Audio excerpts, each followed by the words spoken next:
Good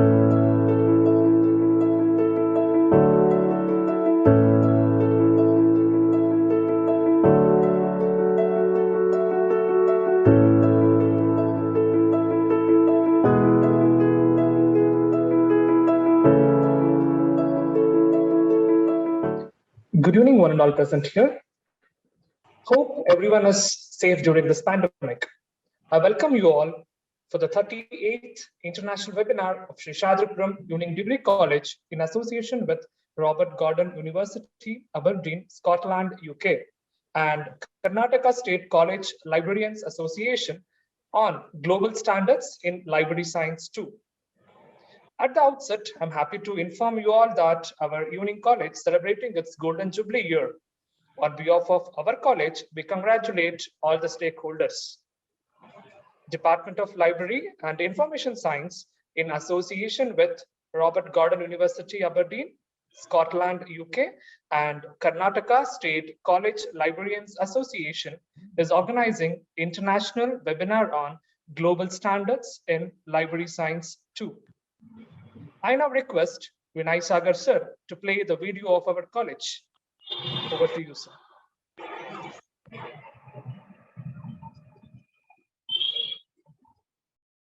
A great journey begins with a small step.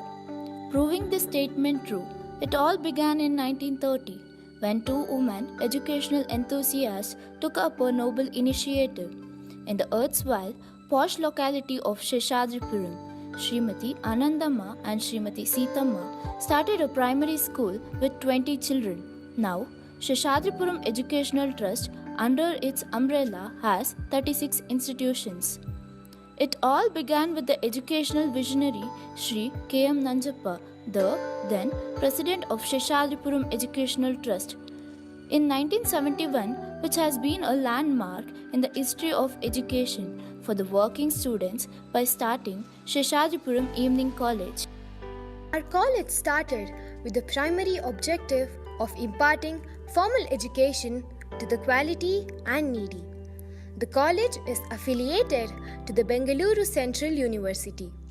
Being in the heart of the city, it has an easy reach and connectivity. Its premises comprise of spacious building with good canteen, computerized library, business lab, browsing center, Wi-Fi facility, sports club, thus well equipped for all academic, sports, co-curricular like NSS, NCC, YRC, etc. and extracurricular activities throughout the year. The college organizes orientation program for freshers and guest lecturers to equip them. As most of us are working in the morning and studying in an evening degree college, it is very facilitative for us to excel in our jobs. Even though we are studying in an evening degree college, we are being provided many state level and national level opportunities to express our talents. Also, many cultural activities are being conducted. SEDC is engaged in various cultural activities throughout the year. There are numerous committees in the college that perform variedly on their behalf and have a lasting effect on the college, students as well as outsiders. Our evening degree college believes in the vision to ignite the minds of every student to identify and develop their inner strength, with the mission to promote holistic development of students by offering quality education and making them self-reliant and progressive. Our college NCC cadets will visit every academic year in Officers Training Academy Chennai and INS Kadamba Naval Base at Konnur. It will motivate our college NCC cadets to join Indian Armed Forces.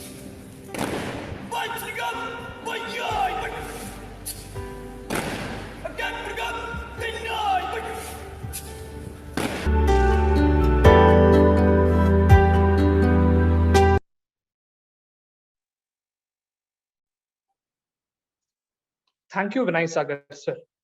I now request Nagasudha Ma'am, Assistant Professor, Department of Commerce, Seshadripuram Union Degree College, to welcome and introduce all the dignitaries to this international webinar. Over to you, ma'am.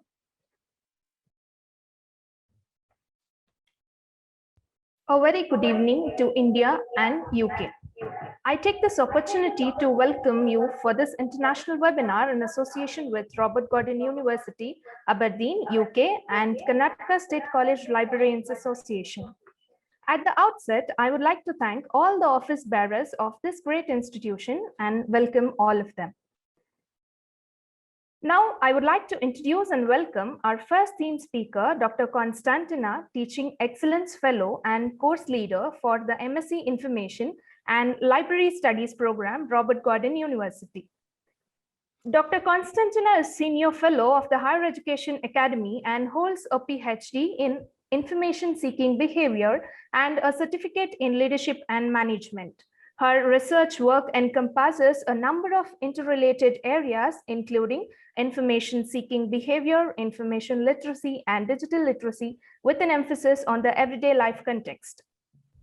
Her recent research work has included the exploration of HE students' digital competencies, the development of digital resilience in children, the information literacy experiences, and sociocultural adoption of Syrian refugees in Scotland, as well as an edited book, Trends in Music Information Seeking Behavior and Retrieval of Creativity. Konstantina is online community network founder of One HE Information, Digital and Media Literacy, Mindsets, and member of research related to committees, including the Editorial Advisory Committee of Library Management Journal, the European Conference on Information Literacy, and the annual meeting of the Association for Information Science and Technology. She has been PhD external examiner at national and international level and invited speaker in several conferences and events, including the 2019 CILIP Public and Mobile Libraries Conference, and is currently co-judge for the Information Literacy Award at the Librarians Information Literacy Annual Conference. She has previously been ESRC Grants Assessment Panel member and Project Grant Reviewer for the Irish Research Council.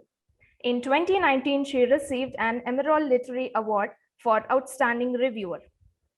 Ma'am, on behalf of Seshadripuram Education Trust, I wholeheartedly welcome you for this webinar. Thank you very, very much for this introduction, and it's lovely to see everyone. I am happy to introduce and welcome today's another theme speaker, Dr. Rupesh Kumar A. Dr. Rupesh Kumar is an assistant professor in the Department of Studies and Research in Library and Information Science at Tumakuru University, Karnataka. He holds bachelor's degree in commerce, master's and PhD degrees in library and information science. Rupesh Kumar has 15 years of teaching and professional experience. Earlier, he was worked as guest faculty in the Department of Library and Professional Experience. Earlier, Bengaluru as a constant management executive in OnMobile Global Limited, Bengaluru, and as a librarian, Government First Grade College, Kanakapura. He has served in several administrative capacities at Tumakuru University, including Nodal Officer, Sakala Services, RUSA, Special Officer, University Website Management, Deputy Registrar, and Nodal Officer, E-Governance Cell. He has 24 research papers to his credit. His areas of interest include reference management, cloud-based information services, and web content management. Sir, on behalf of Seshadripuram Education Trust, I welcome you for this webinar. Thank you very much. My proud privilege to introduce and welcome Shri W.D. Ashok Sir, Honorary Trustee, Seshadripuram Education Trust. Sir holds a master degree in pharmacy, specialized in the field of total parental nutrition. He served at the famous Al Adan Hospital, Kuwait, over 13 years. He is Honorary Trustee of Seshadripuram Educational Trust. Sir is the backbone for all the events conducted in our Evening Degree College. Sir, we welcome you on behalf of our Evening Degree College, and I request you to preside over the webinar. Thank you, ma'am. I would also like to welcome Prasad M.N. Sir and other office bearers of Karnataka State College Librarians Association for this international webinar. Welcome, sir. I now welcome our beloved principal, Professor N.S. Satish Sir, to this international webinar. Welcome, sir. I welcome all the office bearers and trustees of Seshadripuram Educational Trust and all the principals of our sister institutions, other heads of the institutions, conveners, volunteers, and participants who have registered across the globe. Further, I welcome Dhareppa Konnur Sir, Program Coordinator, and Rajat B.S. Sir, Coordinator IQSC, Yoganand Sir, Librarian of our Evening College. And finally, I welcome our own teaching and administrative faculty to this webinar. Thank you one and all. Thank you, Nagasudama, for welcoming all. I now request team speaker, Dr. Konstantina Martzoukou, Teaching Excellence Fellow and Course Leader of M.Sc Information and Library Studies Program, Robert Gordon University in Aberdeen, Scotland, UK, to enlighten us on the theme, Creating Student Learning Communities in Library Science in the Era of the Pandemic. Over to you, madam. Thank you very, very much for this introduction and welcome everybody. Thank you also for this very kind invitation to present the Global Standards in Library Science International webinar organized by Seshadripuram Evening Degree College in Bengaluru, India. Congratulations on your celebration of 50 years Golden Jubilee. So I'm very pleased to be here online with you. My name is Dr. Konstantina Martzoukou. I'm originally from Greece, but I have been living in Scotland for the past 24 years. And my university role is Teaching Excellence Fellow at Robert Gordon University. This is an associate professor level, and Robert Gordon University is located in Aberdeen in Scotland. In my role, I look after the quality of teaching and learning, and I conduct institutional projects. And I'm also an active researcher in the area of information literacy and digital literacy. My other role is course leader for the M.Sc Information and Library Studies.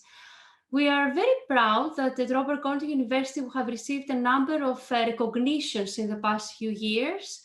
Our university has been named top university in Scotland for employability, second in the UK for student satisfaction, and top in Scotland for industry connections. The university has also TEF, Teaching Excellence Framework Gold rating for teaching, learning and outcomes. And earlier this year, we were named Scottish University of the Year in the Times and Sunday Times Good University Guide. The university was awarded the accolade after performing extremely well in teaching quality, student satisfaction, graduate employability, and industry engagement. So it's great to see you all here in this session. What I'm going to do today is offer you a brief overview of some of the practices we have followed in the M.Sc Information Library Studies in the last year during the pandemic. And I would also like to offer a brief overview of a couple of research projects and virtual projects we're currently working on together with our students, which very much connect to my teaching and learning approaches. So with this little introduction, I would like to really tell you give you some short background of our course. And we aim to help students develop into creative and innovative practitioners who are equipped with professional, managerial, and transferable skills. Our course is accredited by the Chartered Institute of Library and Information Professionals, and we went through reaccreditation last year in March. We received 4 commendations for the enthusiasm and professionalism of our team, the fair grounding of the course in professional practice, the excellent online learning environment, and the excellent support of the library. In RGU and either school, we work closely with employers to offer courses that make our graduates particularly desirable to local, national, and international companies and organizations. So I wanted really to show you this poster because in 2017, we celebrated our 50th year anniversary of the course with friends and alumni. And you can see here the first information library science class from the 1970. Also, it is important to mention that our school holds iSchool status, which means that we are part of the elite group of world information schools. We have been achieved very well in the Complete University Guide. We were second in the UK and top in Scotland in 2017. And we maintain a strong vocational focus. So we pay a lot of attention to employability. And we offer other courses in the school. For example, one of them is a professional doctorate in information science. And we have recently initiated the new graduate certificate in creative and cultural business, which is an entry route to the master's courses for those applicants who haven't got the required academic qualifications. So I want to show you a little bit our online learning environment, because this is the environment we use for our online students. You can see what it looks like. And we embrace the vision that in our modern, connected and technological world, information professionals need to assert new roles and develop a whole spectrum of new skills and digital competencies. So we embrace a number of skills that are relevant to library science, but also other transferable skills. We develop students who are focused on offering services to other people, having strong communication skills and user orientation. I wanted to show you this testimonial because it is important and it showcases our emphasis on a whole person education. So you can see here, this particular graduate is emphasizing taking initiative, thinking independently, and working in a team. So, and also confidence. So it's not only the education that relates to library science, but to develop people who can actually be team leaders, who can really be collaborative and have all of these soft skills alongside with the library skills.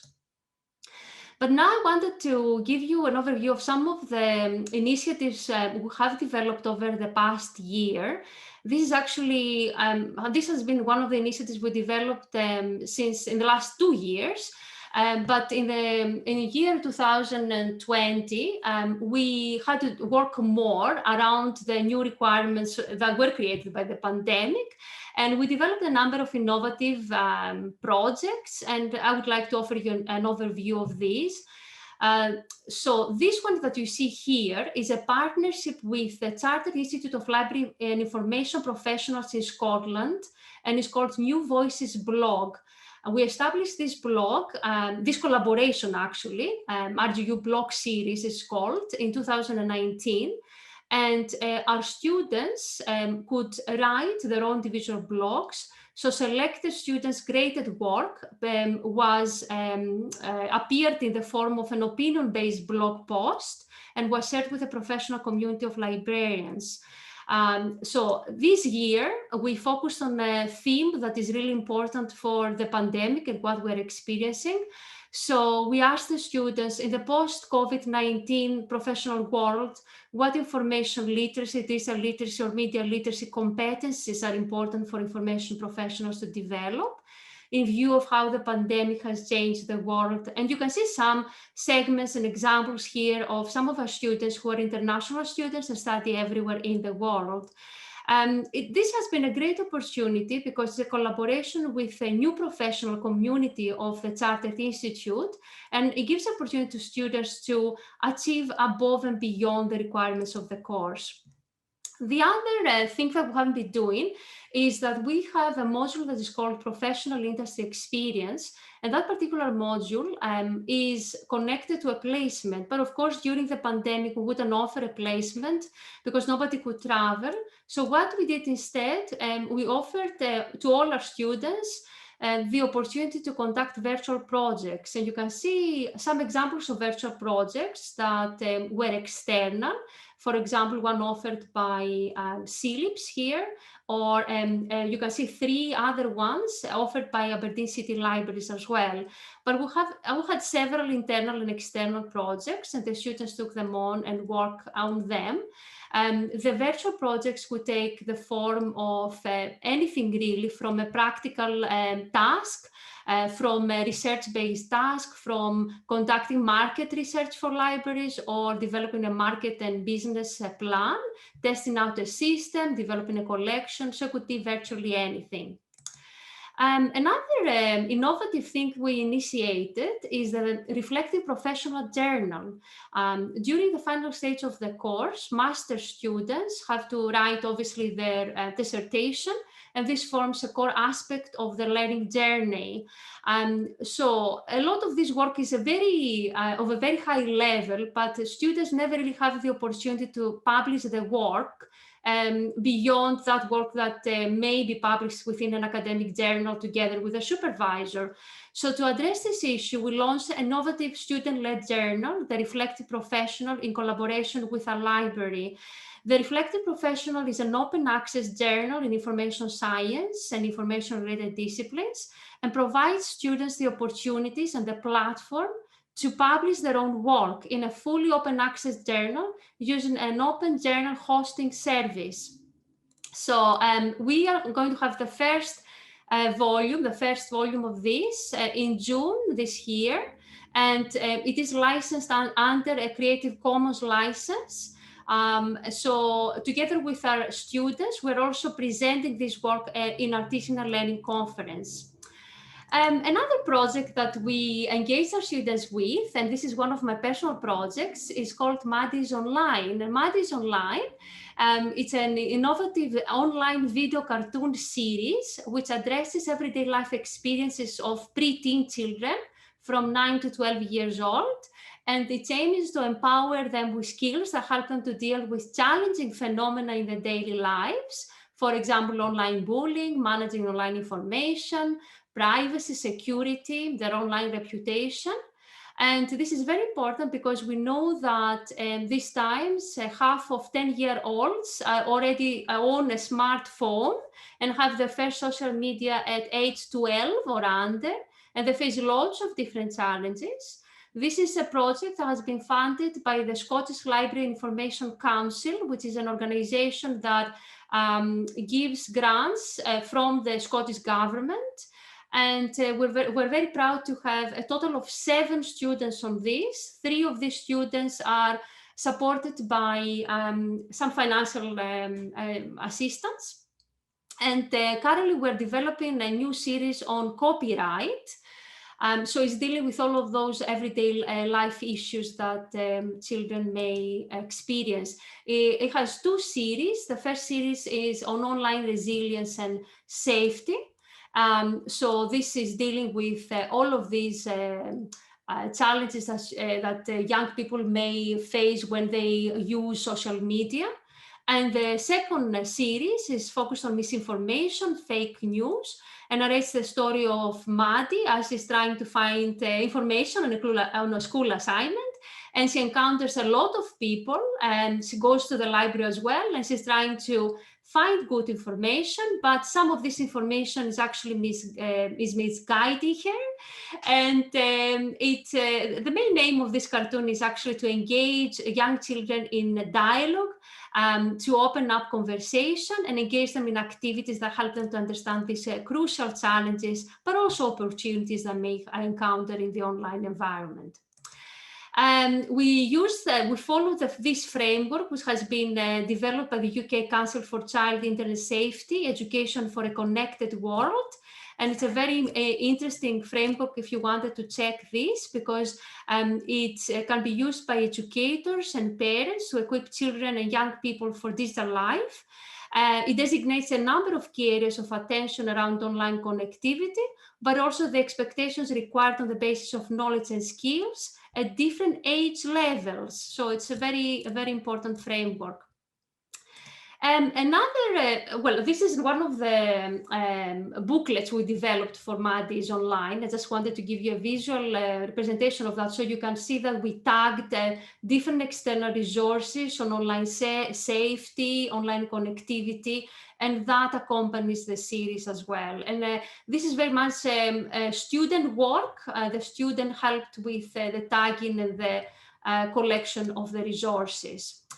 The final project, student-related project that we have, is called One HE Mindsets Group Project, and it's one of the communities that I'm directly involved in.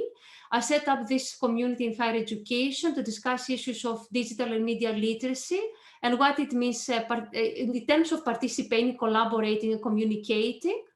I hope you can still see my screen, because I'm getting some messages that maybe some people cannot see. I hope you can verify if you can see my screen, please. Madam, please share your screen. Sorry? Please share your screen. I can see that my screen is actually shared, so you cannot view my screen? Yeah, now we can see. Okay, sorry about that. Must have been some technical problem. Yes, so I was talking about one HT Mindsets group.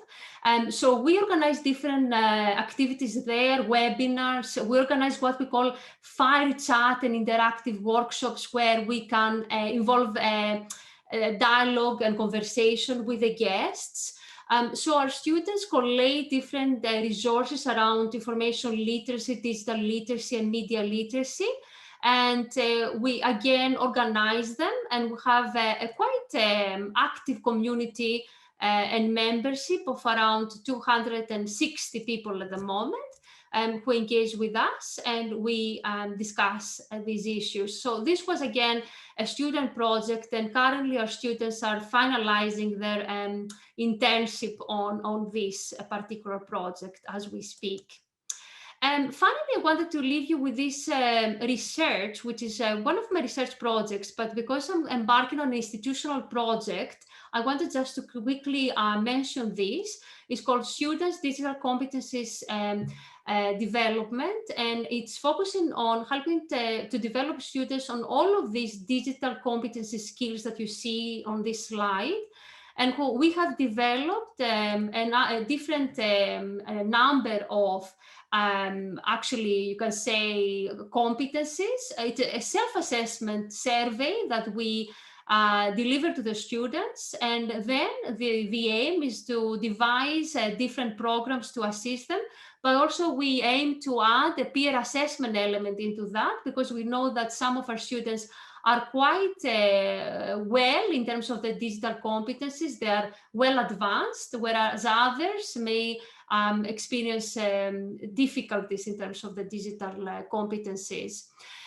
So I think probably I would like to allow some questions, actually, time for questions. Thank you very much for listening.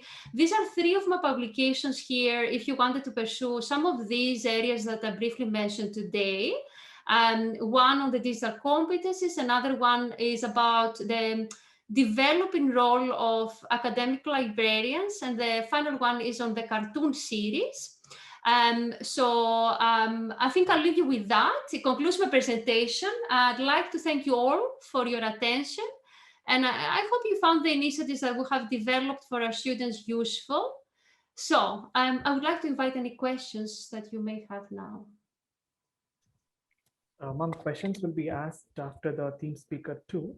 So thank you very much, ma'am, for your valuable resource about the students' projects. Now I request our another theme speaker, Dr. Rupesh Kumar A, Assistant Professor, Department of Studies and Research in Library and Information Science, Tumakuru University, to render a theme talk on Google for Libraries. Over to you, sir. Good evening. Thank you very much. Am I audible? Yes, sir. Yes, sir. It's audible, sir. Yeah. A very good afternoon to those who have joined from the UK, Scotland, and good evening to those who have joined from India.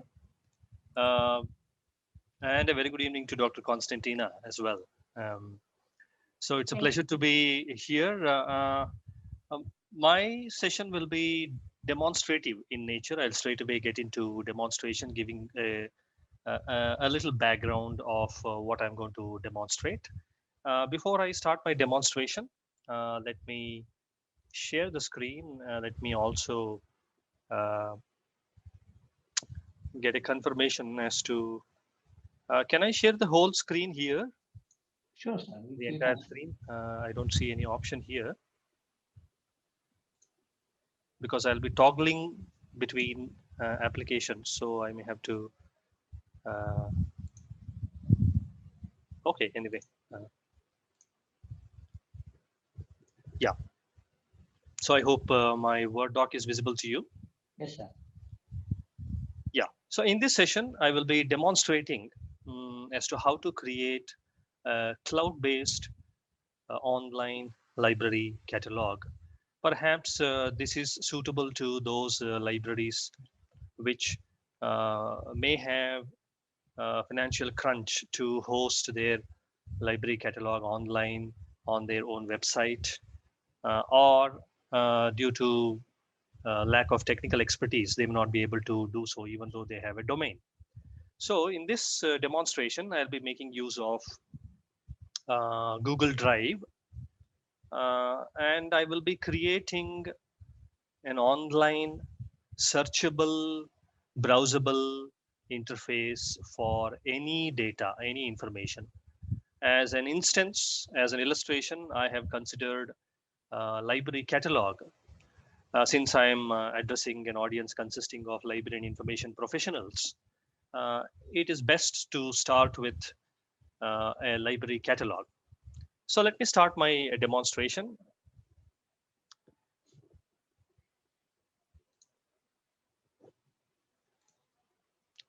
So for this, all you need is a Google account and Drive. Later, in the later part of my presentation, I'll also show you some of the projects we have executed. I, along with my students, have executed to create online library catalog. Right now, I can show you one example how the catalog looks like. This is a catalog which is available online, which has been hosted on Google Drive, and the front end is provided using Google Site, though you may use any other web service which supports secure HTTP.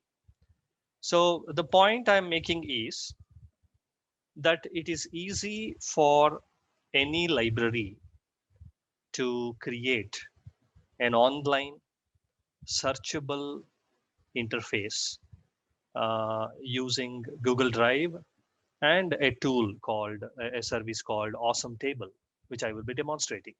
Now, before I get into demonstration, let me demonstrate how this works. Okay, I hope you can see this website. This is a Google site. This site hosts the online library catalog of University College of Arts, which is a constituent college of Tumkur University. As you can notice here, this catalog consists of over 31,000 records, and the records have been listed. You can see 50 records per page. I'll scroll down, 50 records per page, and the records here are bilingual. I mean to say some records are in Kannada language, which is a regional language in Karnataka, and majority of records are in English language. So how does this catalog work? This is something similar to online public access catalog, which is part of any library integrated library management system. But the thing is, those libraries which cannot host their OPAC on the web can alternatively go for creating such an online searchable interface for their records. This is just to know the availability of a particular document in the library collection. So as you can see on the top here, I've got some boxes, and I've also got a drop-down menu here. Okay, so all it does is it creates a front-end interface for searching and browsing catalog records without having to depend on the paid web hosting service. Okay, so let me give you an example. Accession number search is possible. Let's say 24120, something like that. The searching is dynamic. It will take a while to give you the matching record. As you can see at the bottom, it is giving the matching record. Okay, you can also search by title. Okay, multilingual records are available here. Therefore, searching either in English or in Kannada is made available.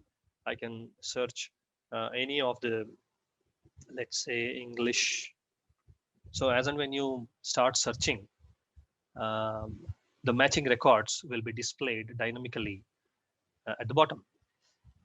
Also, if you use multiple search boxes, then all the entries you have made will be considered for searching. Let's say Vasudev.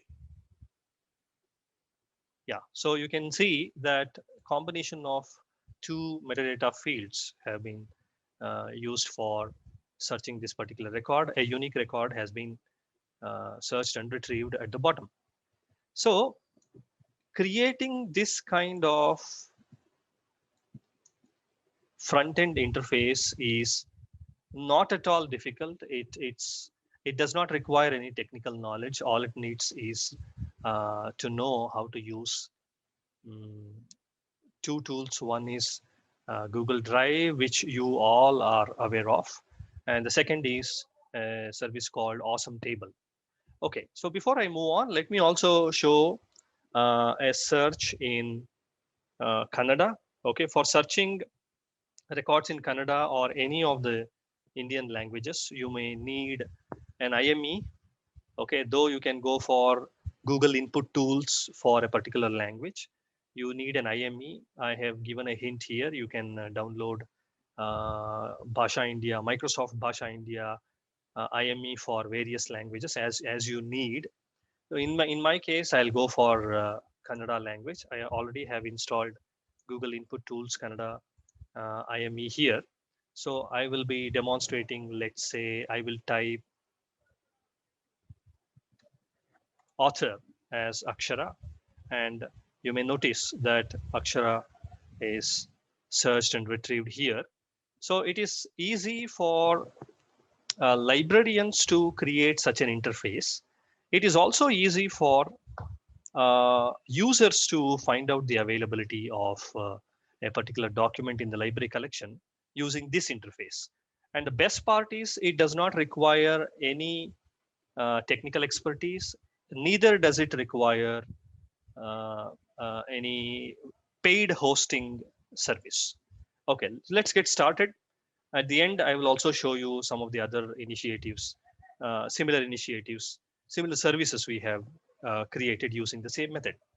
Firstly, log into Google account. You may already have a Google account, or if you wish, you may create an exclusive Google account for hosting your library catalog. So before we host the library catalog records must be made available in the form of a CSV or in the form of an Excel worksheet. Okay, let me show you a sample Excel worksheet which I will be using for this demonstration.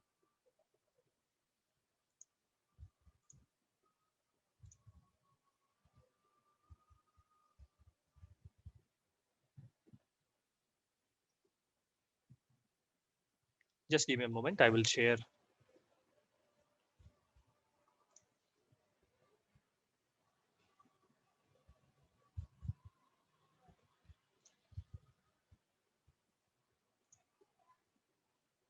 For some reason, I don't have the entire screen share option here. I have individual windows only.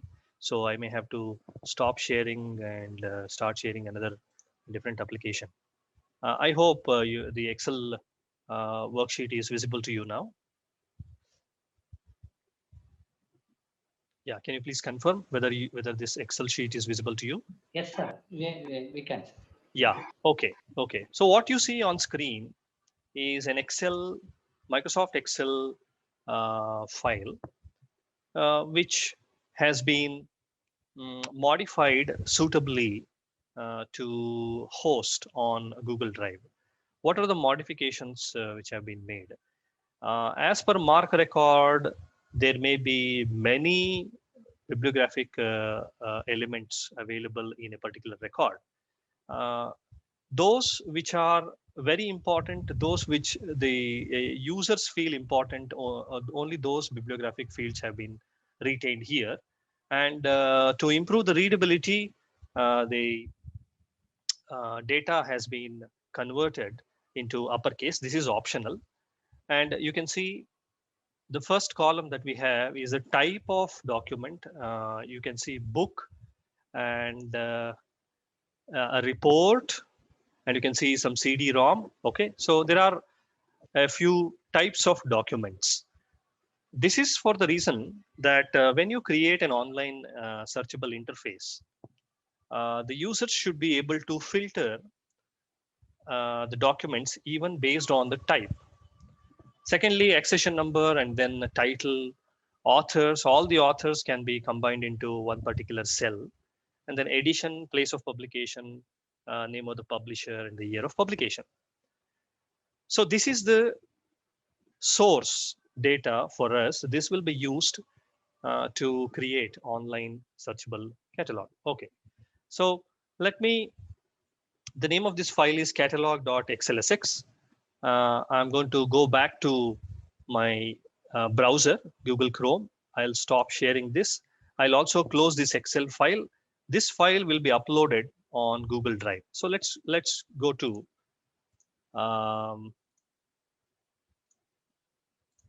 Google sign in. Okay, so here I have got Google sign in. I'll be signing into my Google account.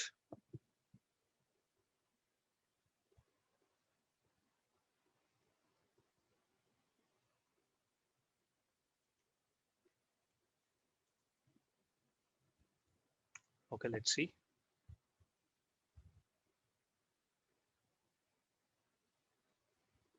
I'm signing into my Gmail inbox, and later I will access Google Drive.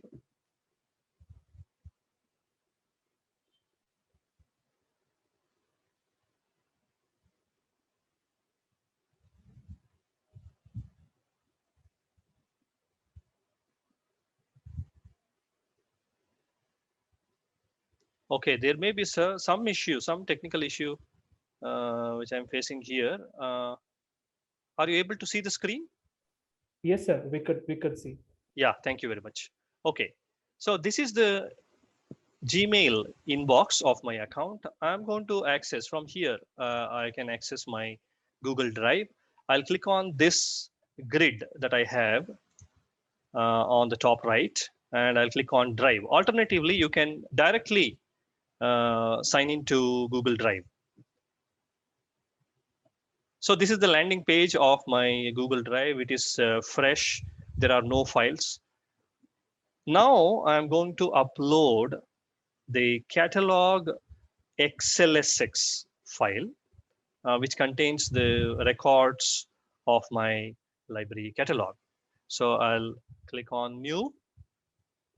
I'll go to File Upload, and I'll browse and I'll choose catalog.xlsx. I'll click on Open, and this file is uploaded on Google Drive. As simple as that. The first step is to have your Excel file ready and upload it on your Google Drive. Now the next step is to open this and save this as Google Sheets. Google Sheets is a cloud-based application provided by Google as part of Google Drive, which can handle spreadsheet files. So I'm going to simply double click this file, and it opens in a new tab. So I've taken a huge Excel file containing about 60,000 plus records for demonstration, just to show you how easy it is, irrespective of the number of records you have, to create an online searchable interface as an alternative to your library OPAC if you cannot host it on the web for some reason. Okay, it is still opening, it's working.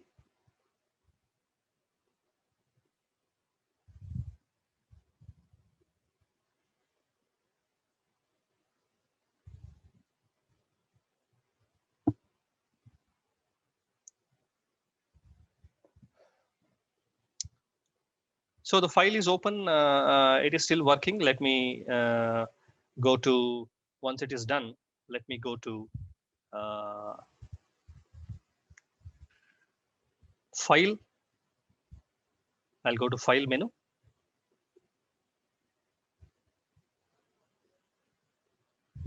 And one of the options you have in File menu is Save as Google Sheets. Okay, so remember The file originally is an Excel, Microsoft Excel file. So we have to save this file as a Google Sheets file for taking it forward, using it as a source basis for creating the online cloud-based library catalog. Okay, now it is completely loaded. So I'm going to click on Save as Google Sheets.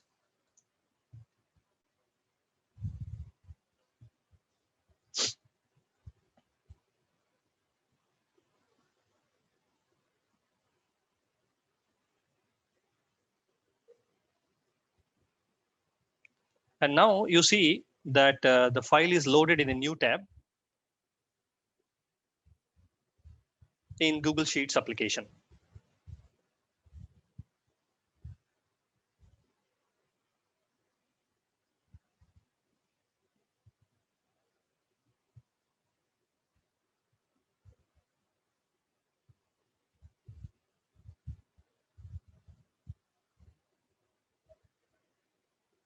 It may take a while for the file to load depending on the number of records you have. So once this file is open in Google Sheets, you're saving it as a Google Sheets file, you may have to do a couple of settings in this file, not many, not too many, a couple of settings in this file in order to get going further.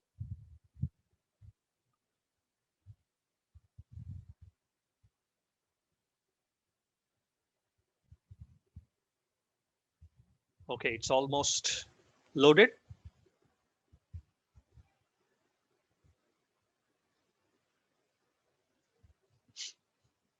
Okay, so this is the Google Sheets file. We have saved the Excel file as Google Sheets file. Now our Google Drive should contain two files, two files with the same name. One is a Microsoft Excel file and the other is a Google Sheets file. We will be making use of Google Sheets file. Remember this point when we create a front-end interface for this file.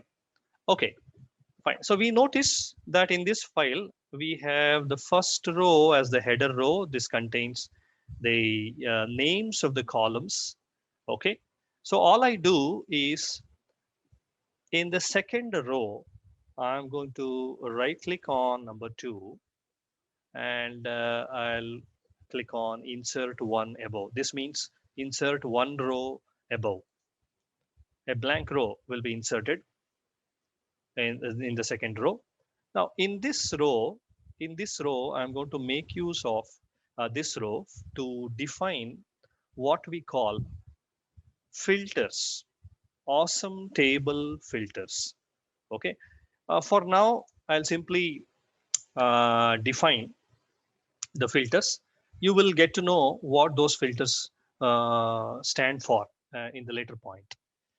For the data that has specific values, a limited number of values defined in the entire column, it is always better to have this as a drop down menu. Let me give you an example. This column, the type column, has only 2 or 3 types of 2 or 3 values. One is book, another is report, and the third is CD-ROM.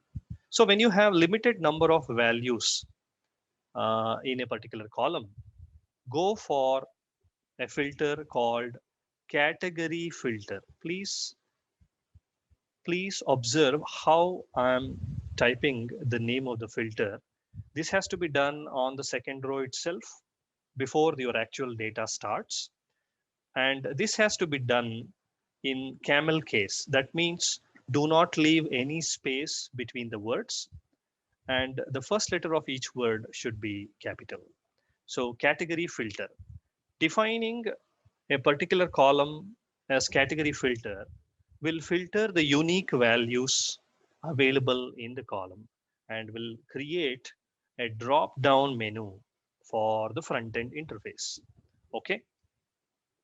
Any other column in which you want a freehand free text search.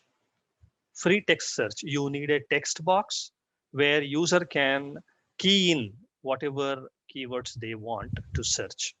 In such case, go for something called string filter. I will show you what are the different filters available in Awesome Table. Okay, string filters. Defining a particular column as string filter will create a text box, a simple text box for the user to enter the words in order to search a particular record. Okay, so in the interest of time, I'm going to copy string filter, and whichever field I want to make searchable, I'm going to define filter. For instance, I don't want edition to be searchable. It should be only for display. Therefore, I do not define any filter there. I leave it blank. I want author field to be searchable, freely searchable, free text search. Therefore, I define it with string filter. And let's say place of publication. If there are a limited number of values, then I can go for category filter for place of publication. And name of the publisher, if there are too many, it's better to give a free text search.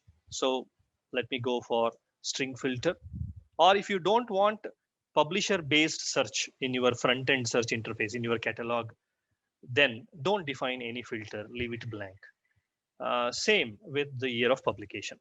Okay, so let me leave edition, publisher, and year of publication blank. Let's see. Okay, so in the second row, I have defined the names of filters. As of now, you know there are 2 filters. Okay, later you will also know that there are many more filters in Awesome Table. Right, so after defining the filter in Google Sheets file, you're going to, of course, it will be automatically saved. Okay, there is no need to save manually. It will be automatically saved. And the next setting you have to do is to modify the share status, share. You see a share button on the top right corner, click on share. If you click on share, you will get the share options. By default, any file will be visible to the owner only. You may have to modify the settings here. Okay, so at the bottom you have get link option. Is this also visible to you? Yes, sir. Good. Yeah, okay. So you have the get link option at the bottom, and there's an option change to anyone with the link. Okay, so let's click on change to anyone with the link, and a link will be generated. Okay, they should be able to see this data only as viewers. Okay, end users of library catalog will not have the privilege to edit the data. Therefore, let it be viewer. Okay, so you have changed the share option to anyone on the web, anyone with the link. Click on done. So you have modified the share option.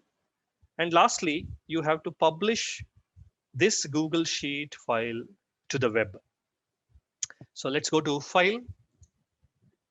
One of the options you find here is publish to the web.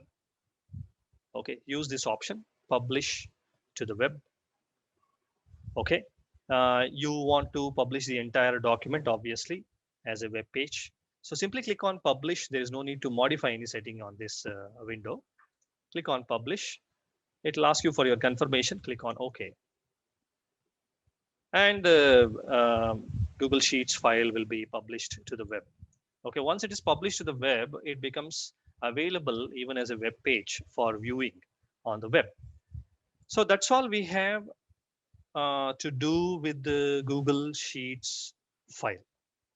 Okay, now to the creation of front-end interface. Let's go to, I'll open a new tab. I'll go to a site called awesome-table.com. This is a service which gets integrated into Google Drive, and which creates a searchable browsable front-end interface for any data that is available in a Google Sheets file. Okay, let's go to awesometable.com. You may have to log into awesometable.com. Okay, on the top right, what you see here is dashboard because I have already logged into awesometable.com. Instead, if you are doing this for the first time, you may find here login. Okay, so if you click on login button, you will find, okay, just give me a moment. Let me show you the login button.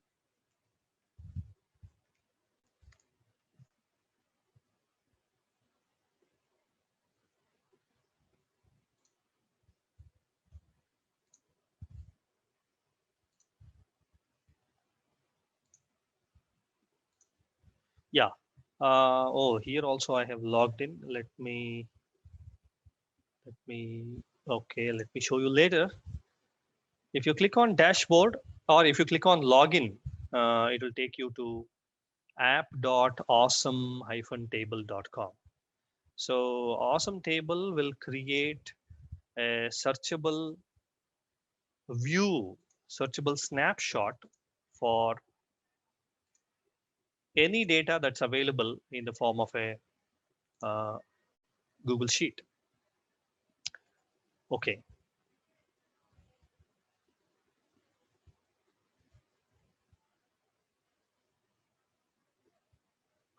So the first time you are logging into awesometable.com, Google may ask you to authorize Awesome Table to get access to Google Drive. So you may have to give authorization to integrate Awesome Table along with your Google Drive. So you'll get a small window where you may have to allow Awesome Table to access data on your Google Drive. This is the landing page. After you hit the dashboard button, this is the landing page. Let's click on start from scratch. Okay, but before that, let me close this Google XLSX file. I don't have anything to do with this. Let me also close Google Sheets file. Okay, fine. So I am back to Awesome Table dashboard. I'll click on start from scratch. Please observe, if I click on start from scratch, the first thing it will ask you is to create a new app on Awesome Table. For that, you need to select a spreadsheet. Let's click on select a spreadsheet.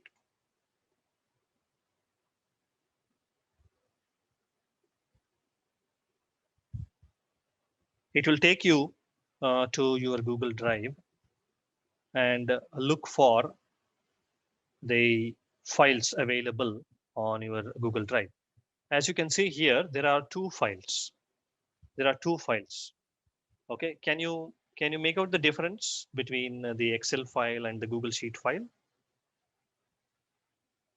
Yeah, so here you have catalog.xlsx file. Even if the extension .xlsx is not visible to you, you may notice the difference in the icon. Okay, Microsoft Excel file will have a green square with an X as the icon, and Google Sheets will have a different icon. So make sure you select Google Sheets file that you have created. I'll click on catalog and I click on select. Okay, so you're about to send one item to app.awesometable.com. Would you like to continue? Yes, okay. Yeah, you also have to select on which worksheet your data resides. Obviously, it is on sheet 1. So I'm going to select sheet 1 from selected data sheet. Okay, fine. So the range in which the data is available will be mostly, in most cases, automatically detected. So it is from column A to column H. The range has already been detected. Let's click on create. Let's see what happens.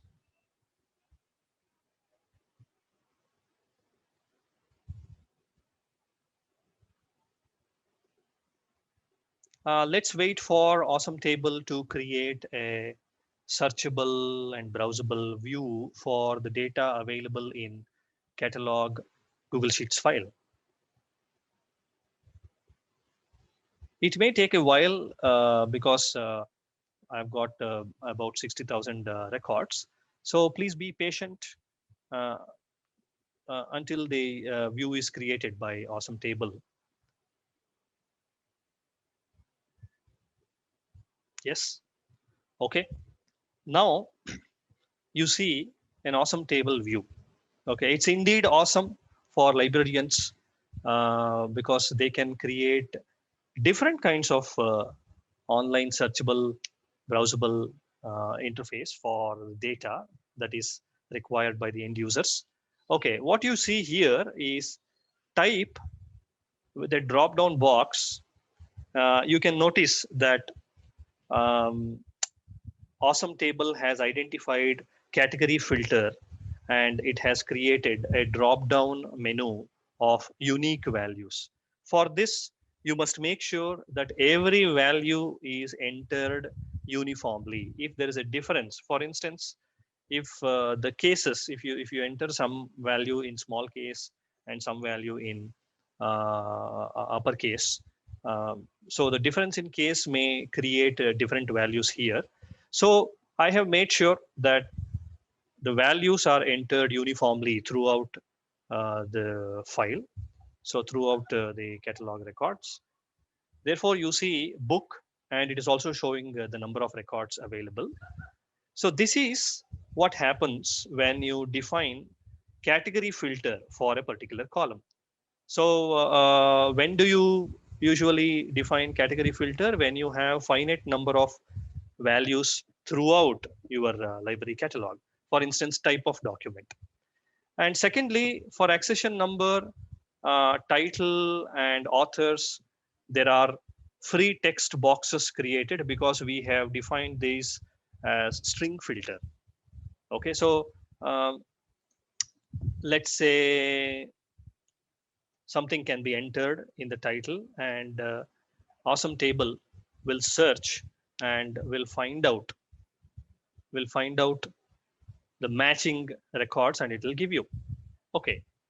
Similarly, category filter has been used for creating drop-down box for place of publication, and it is alphabetically arranged. So if the user wants to filter the records based on place of publication, he or she may do so by using this.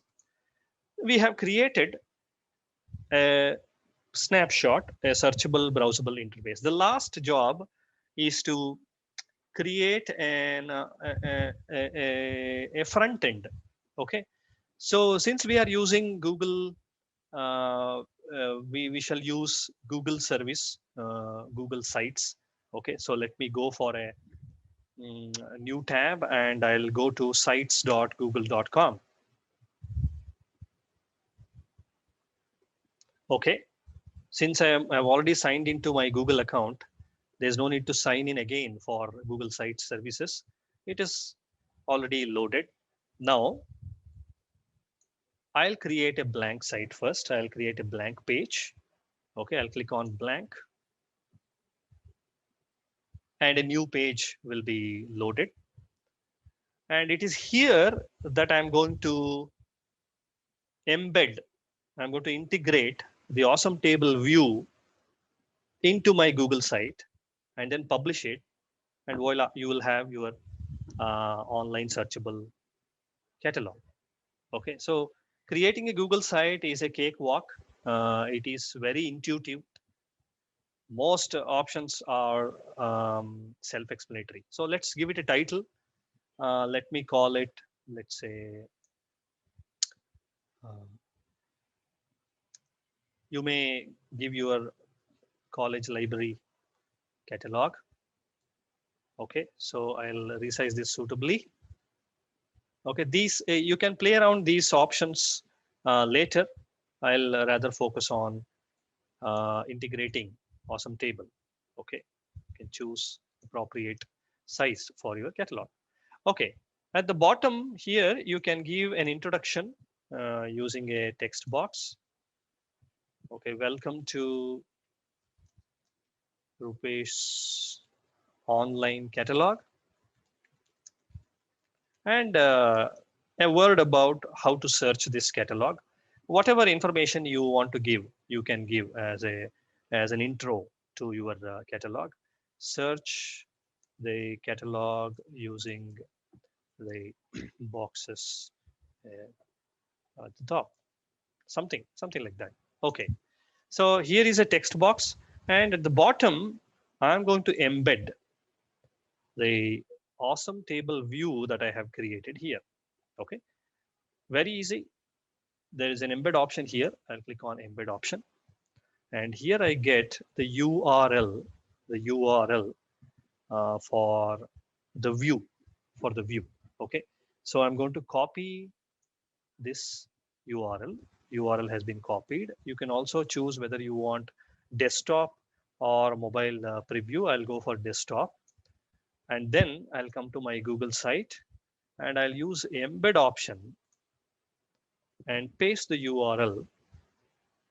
It'll give me a preview of the awesome table view, and then I will click on insert.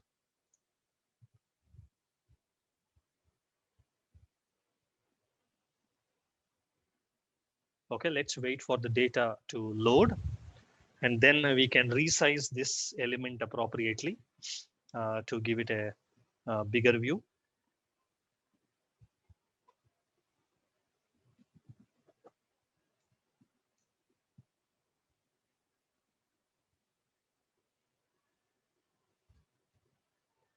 So depending on the size of the file, depending on the number of records available in your catalog Excel file, catalog Google Sheets file, it may take a while for it to load. It also depends on your internet connectivity, the speed of your internet connectivity. So let's wait for the view to load, and we have only two tasks to do. Number one is to resize this appropriately. Number two is to publish this site. So once you publish this site, the catalog will be available on this site. You may share this, the URL of this site with your end users to help them visit and search. Okay, so it's been loaded. Let's resize this.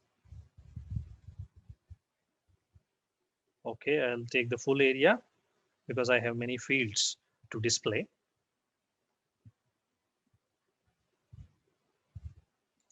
Okay, so this has been resized like this. Okay, I'm going to give a name to this site. It will be used in the URL. Let's say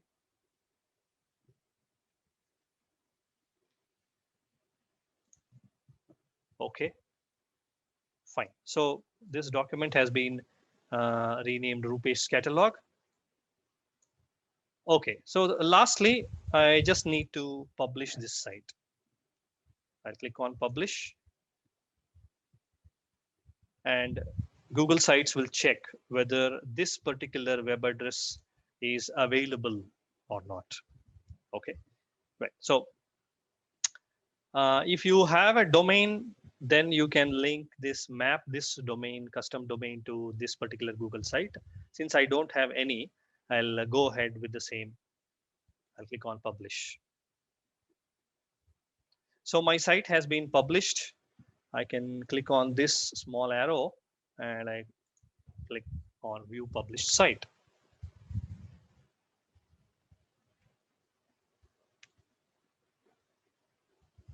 Okay, so now on, I can share the URL of this site with my users. That will be sites.google.com/view/Rupesh catalog. If you feel that this URL is too lengthy for your users to remember, then you can use any short URL service to create a short URL for your Google site URL. Okay, so I'll take this and let me demonstrate one of the short URL services. Let's say is.gd. Okay, this is a short URL service, and the beauty of this short URL service is it lets you create a custom short URL even without registering. So I'm going to click on further options, custom URL. I'll go for something like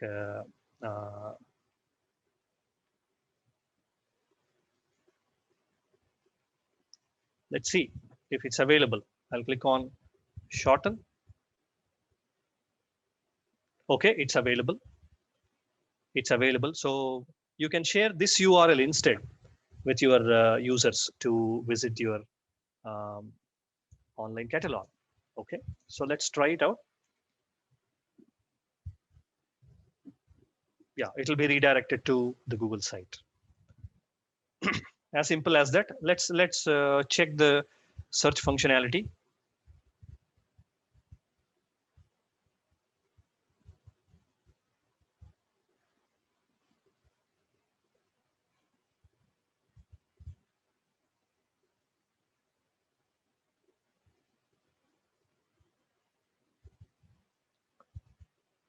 So meanwhile, I can show you similar projects that we have done using this kind of using this method.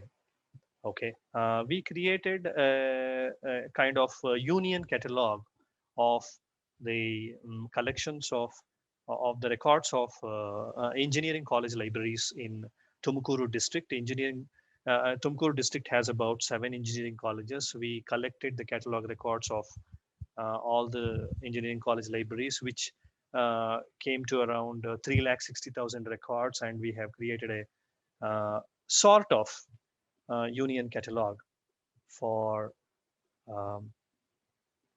the records of engineering college libraries in Tumukuru district.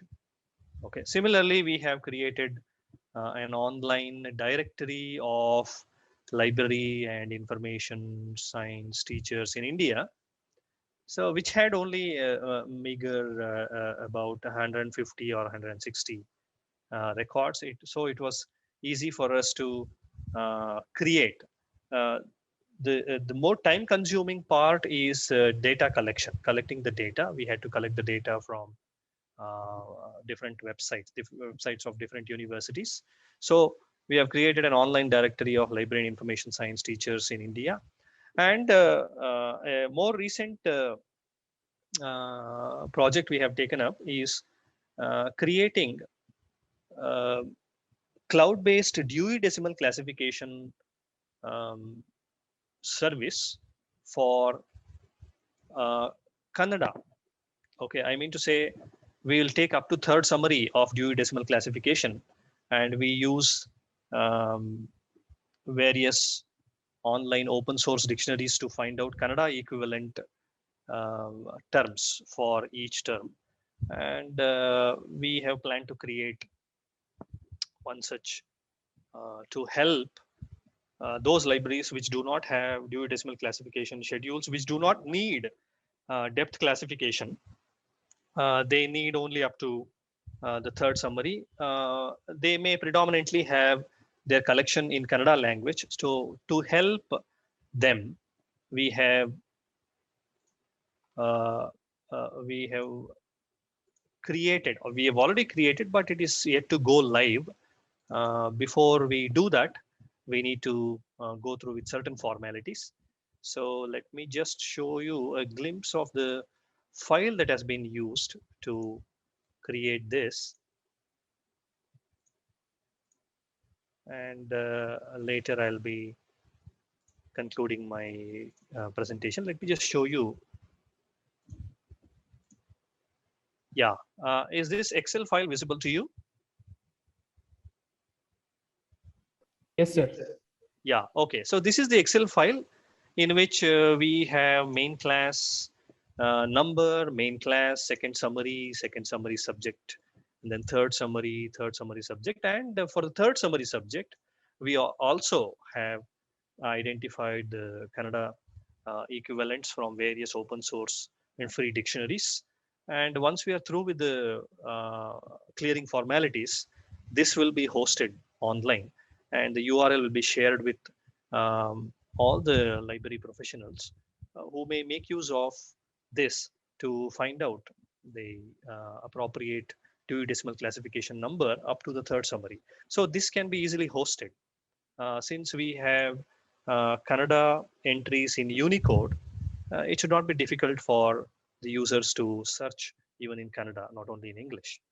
So this is the 1000 entries that we have made. So this is going to go live soon as an awesome table view. This may help LIS professionals to find out at least a Dewey Decimal Classification number up to the third summary, even by entering appropriate Kannada subject name. Okay, so let's as a last thing, let's search our catalog.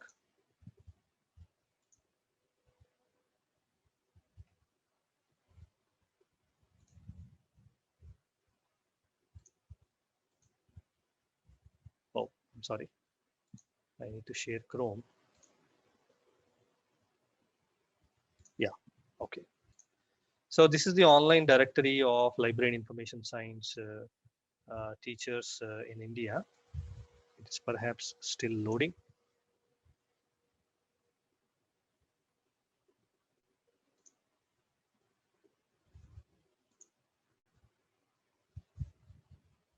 Yeah, okay. Let me load this. So this method can be used to create an online searchable interface for any data. For instance, we have hosted all the PowerPoint presentations used by teachers in our department online. And we also have provided a searchable interface using Google Sites Awesome Table so that the students can easily, quickly access one particular presentation on SlideShare by using this kind of interface. So that's all from my end. Thank you for this opportunity. If there are any questions, comments, suggestions, I'll be more than happy to respond to them. Thank you very much. Thank you very much, sir. Our theme speaker one, Dr. Konstantina Martzoukou, left the webinar due to some emergency on request. Now the floor is open for the interaction. As we are running out of time, we take up only few questions which we have received from registration form. I request Vinay Sagar sir to moderate the interaction session. Over to you, sir. Thank you, Harsha sir. Very good evening, Rupesh sir. Sir, there is a question. Why are global standards are very important, especially in this library science? Yeah. For a library which functions only keeping in view the local requirements, global standards may not matter much. But for a library which believes in meeting up to the global standards and benchmarks and participate in bibliographic data exchange and some such initiatives, global standards become important. Not only in library science, global standards at the global level are important in every field of human activity. They help in achieving standardization, achieving standardization in quality, achieving economy of operations. Therefore, global standards in library and information sciences, library and information services are as important as global standards in any other field. So one more question. As we all know that in the current scenario, there are the number of users of the library are less. How can we take it as a challenge to attract those users towards the manual libraries? Yeah, this is of course a concern world over. First of all, I would like to redefine the question itself. By library, do you mean a space, a geographic space, a confined space? Now, the very definition of library is under transformation. Library need not be a geographically confined space where library staff or an institution expects the beneficiaries to visit the confined space and limit the use of resources to only that confined space. We need to open up. We need to use all the possible avenues, particularly technology, to reach out to users. The basic philosophy of libraries is to provide right information to the right user at the right time. Okay, so there is no right place. Right place is that place which is right for the user. Okay, so let's come out of the notion that library is a physical space. Of course, we need a geographic space. We need a physical space for performing many activities. But as far as providing information is concerned, from point of view of users, as far as using information is concerned, we should come out of the restricted notion of library as a confined space, a particular geographic space. So wherever users are there, so we need to take information to the users. Of course, due to technology, due to user-friendly environment, particularly provided by technology, users are more inclined to using electronic information. This inclination should not be treated as a threat to the print resources. Print resources have their own preferences. I mean, users still have preferences to print resources. At the same time, alternatively, they may prefer uh, uh, electronic resources. So a library should be equipped enough to provide information in whatsoever the user prefers. Sir, and the last question. Sir, what are the difficulties available in global standards in library science, especially in this pandemic situation? Meeting up to global standards itself is a challenge. Okay, so not every library will be able to cope up to the global standards. Not every library need to do it, frankly speaking, but only such libraries which would like to standardize their services to meet the global standards have to uh, study the global standards and try to adopt them in their information services. It is wrong to say that every library has to meet up to global standards in information and library services. It need not be the case, but only those libraries which have international clientele or which would like to serve the international clientele uh, have to upgrade their services, their infrastructure, facilities up to the global standards. So the major challenge is meeting up to the global standards. If a library wants to scale up to the global standards, that itself is a challenge from many angles, financially, operationally, and even technically. So not only finance, not only technology, but upgrading the human resource to live up to the international standards, global standards is equally important.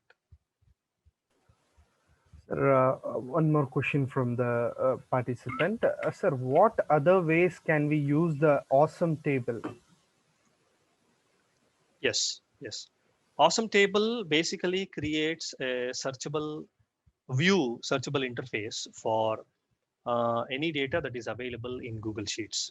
So to name a few projects, I have already showed you this. To name a few projects that we have done using Awesome Table and Google Drive, Google Sheets.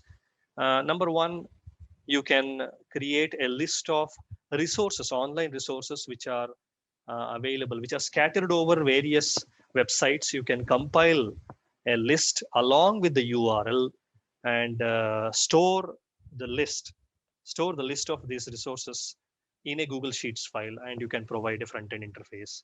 Secondly, if you are for instance, if through the library, if you want to create a list of students, a searchable list of students, users, if it is an educational institution, if you want to create an online searchable directory of alumni of your institution, that can be done in the same way.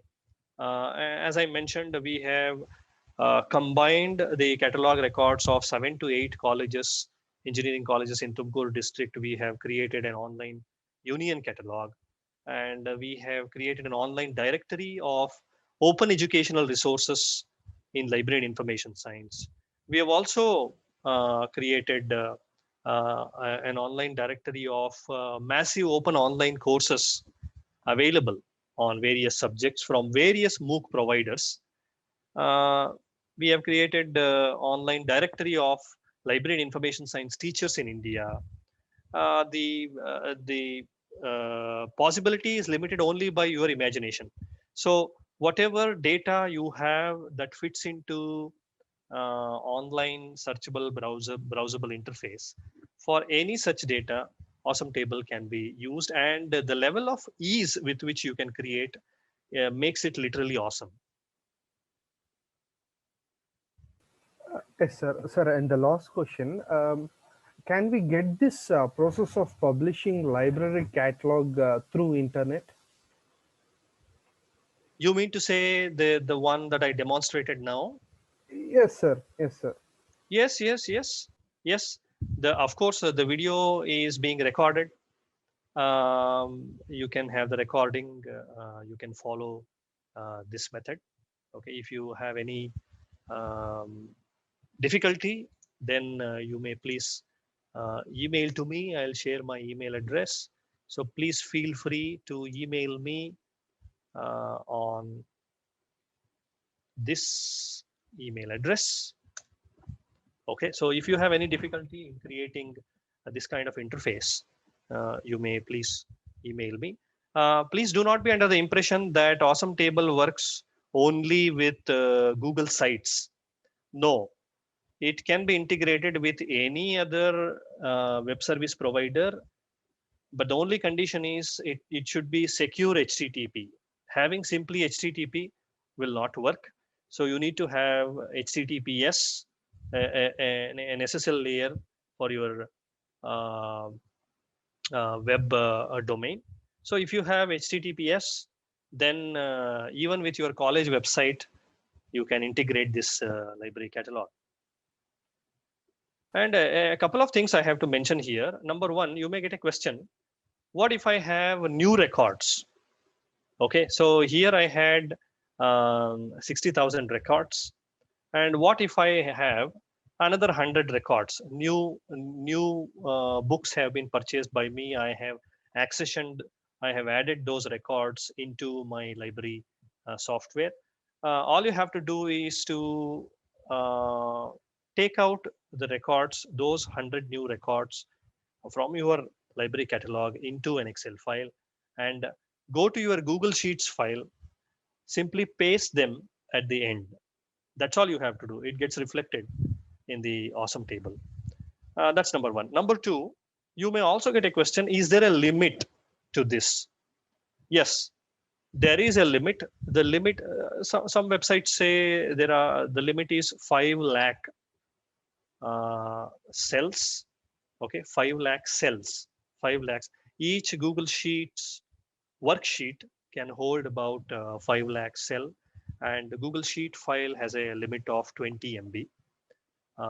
So 20 MB for a text data is sufficiently big. You can have lakhs and lakhs of records. As I mentioned to you, one of the projects we took up had about 3,60,000 records. Okay, so I can give you the URL. You can visit this URL. Okay, this is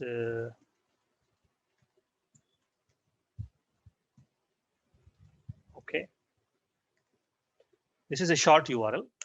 Okay, you can also visit if you want to have a look at the projects we have done. You can visit this. Then you can also visit. This is a real library catalog that is working well.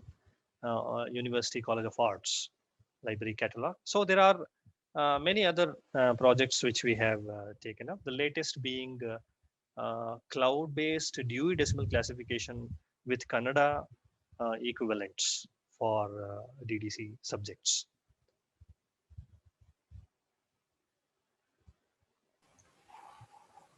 Thank you so much, sir. Ashok sir, this is what all about from the Q&A session. Over to you, sir. Yes, sir. Thank you very much, Rupesh sir, for answering the question of the participants. A small announcement before presidential remarks. We have sent the feedback form link now in the chat box, as well as to your registered email ID, which will be active for the next 48 hours. Kindly fill the same and send back for e-certificates. The e-certificates will reach you from 7 to 10 days. I request Shri W.D. Ashok sir, Honorary Trustee, Seshadripuram Educational Trust, to render the presidential remarks. Over to you, sir. A very good evening to everyone. Today's international webinar on global standards in library sciences. The theme speakers, Dr. Konstantina and Dr. Rupesh Kumar, Assistant Professor, Tumkur University, have given an awesome means of explanation for the library sciences and the information science together. I have to say Seshadripuram Evening Degree College with the Department of Library and Information Science has brought about the institutions like Robert Gordon University from the United Kingdoms and the Karnataka State College Librarian Associations together in today's international webinar. I would be very thankful for both of them to both expertise have given in their field a wonderful, awesome way of descriptions, and to say that the first point to find out innovative ways to reach out to library and its users. The second point, to explore opportunities to navigate through these pandemic challenges. The third, to be prepared for new softwares where it updates users about the books, publications, research articles available at the library or at the different sites, or to make it available for the users on their own mobile by different softwares available. I would like to say that library students must use technology and innovations to transform libraries to make it smart libraries. Libraries are growing organisms, I have to say. The theme speakers of today, Konstantina, has given a very nice approach about how they are working in their MS Information and Library Systems. And she has said that digital proficiency, digital literacy, digital creativity, digital search skills, and digital communications, all these requirements are to be taken up by each individuals in order to perform in their own truth, and how skillfulness has to be built up by a professional one. And Dr. Rupesh Kumar, Assistant Professor, has given in his own wonderful ways the ways how to create cloud-based library catalogs, then how Excel sheets can be given up into a driven sheets, and how category filters and string filters can be applied to it to bring it into a ISM table, and how beautifully he has given a practical complete workshop-like activity has shown it in today's international webinar, which has been taken up by Seshadripuram Evening Degree College.